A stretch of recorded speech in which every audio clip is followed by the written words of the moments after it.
সব সময় একই রকম রেসিপি খেয়ে একঘেয়েমি চলে আসে, তাই ভিন্নভাবে একটু রেসিপি ট্রাই করলাম। তাহলে কথা না বাড়িয়ে চলুন তো এবার রান্নাঘরে।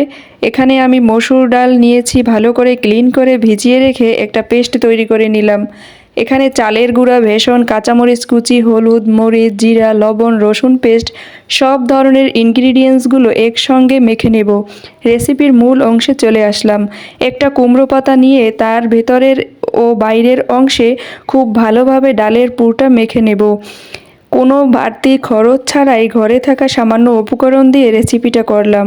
এক এক করে সবগুলো পাতায় ডালের পুর দিয়ে ভালো করে তৈরি করে নিলাম। এবার ভেজে নেওয়ার পালা।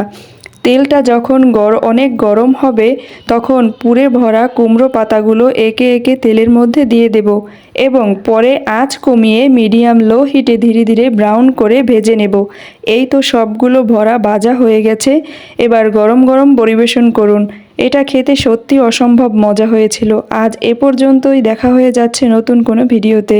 আপনি কি আপনার মাকে ভালোবাসেন? তাহলে প্লিজ চ্যানেলটি সাবস্ক্রাইব করুন। আল্লাহ হাফেজ।